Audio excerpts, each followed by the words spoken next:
खालसा वाहिगुरू जी की फतेह। अज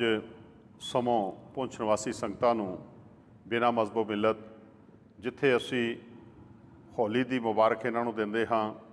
जिथे असी अज साडे मुसलमान वीर जिन्हां दा बड़ा दिन है उन्हां नूं उस दिन की मुबारक दिंदे हां। इसी तरह साहिबे कमाल साहिब श्री गुरु गोबिंद सिंह जी महाराज ने ये होला महला जिहड़ा है ये एक इस किस्म का त्यौहार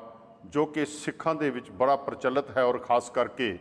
आनंदपुर साहब के अंदर बहुत वड्डे पैमाने पर इसनूं मनाया जाता है और उस तो बाद पुंछ विच भी बड़े अच्छे ढंग दे नाल इसनूं मनाया जा रहा है। हकीकत दे विच गुरु गोबिंद सिंह जी महाराज ने उस समय एक प्लेवे मैथड के नाल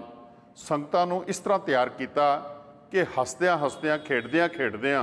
टोलियां बना के सिखां दियां उन्हां नूं खास किस्म के टारगेट दिते जाते सन ते फिर जो उन्हां दे ट्रैडिशनल वैपन सन उन्हां दे नाल हमला किया जाता सी एक थां ते और अपने टारगेट नूं अचीव किया जाता सी। इस तरह वो टोलियां दे विच उन्हां नूं एक इनाम जिहड़े जितदे सन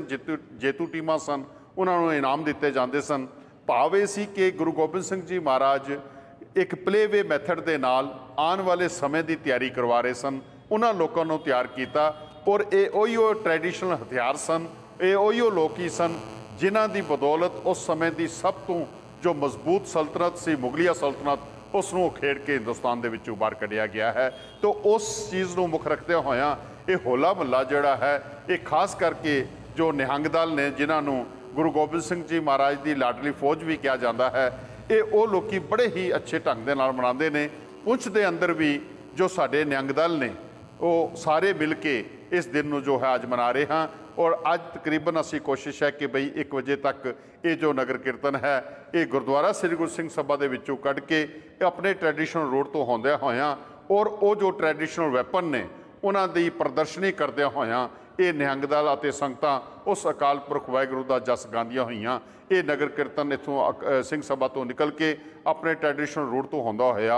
वापस आके गुरुद्वारा श्री गुरु सिंह सभा दे विच समाप्ति होवेगी। तो एक पैगाम दे रहा है कि आओ असी अपने आप नूं एक फिजिकली भी अपने आप नूं डिवेलप करिए, मैंटली डिवेलप करिए और इस तरीके दे नाल जाके असी इस जीवन का जो संघर्ष है जीवन की जो एक खेड़ है इसनूं एक अच्छे ढंग दे नाल असी निभा सकते हाँ। तो आओ महाराज बख्शिश करन अपने विरसे दे नाल जुड़ के असी जो है अपने लोक सुखीए परलोक सुहेले कर सकीए। तो मैं एक बार फिर समुचिया संगतां नूं इस दिन की बहुत बहुत बधाई देंदा हाँ और आस करता हाँ इत्थे दी एडमिनिस्ट्रेशन ने जो कि बड़ी ही अच्छे ते सुचज्जे ढंग दे नाल उन्हां ने जो है एक मीटिंग बुला के बाकायदा जो कोविड के जो सानू SOPs ने जो गाइडलाइनस जो जारी की गई ने असी भी संगतां नूं अपने लैवल ते ये जो चीज़ सी इसनूं पूरी तरह उन्होंने अवेयर करवाया है कि बई असी कोशिश करिए जो गाइडलाइन सानू मिल रही ने उन्होंने पूरी तरह निभाने की यतन किया जाए और संगतां नूं भी बेनती की गई है कि भाई वो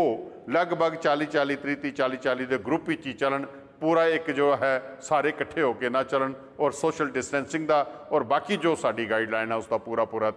जो है ध्यान रखा जाए। मैं इत्थे दी एडमिनिस्ट्रेशन खास करके जो SSP साहब आए ने DDC साहब आए ने बड़ी अच्छी सोच के मालक ने उन्होंने मीटिंग लई और बड़े अच्छे ढंग के नाल कहा कि असी सारिया धर्मां का एहतराम करते हाँ और सारिया धर्मां के सेंटीमेंट्स जिहड़े ने उन्होंने भी मुख रखते होया और कोविड की जो गाइडलाइन है उसनों भी मुख रखते होया एक अच्छे ढंग के नाल असी ये सारे प्रोग्राम जिहड़े करिए। तो मैं इत्थे दी एडमिनिस्ट्रेशन का भी बहुत बहुत धन्यवाद करता हाँ और संगतां नूं पुरजोर तरीके दे नाल अपील करता हाँ कि जो गाइडलाइन साडी है उसनूं अपनाउण दा यतन किया जाए। वध कर देखिए मां वाहिगुरू जी का खालसा वाहिगुरू जी।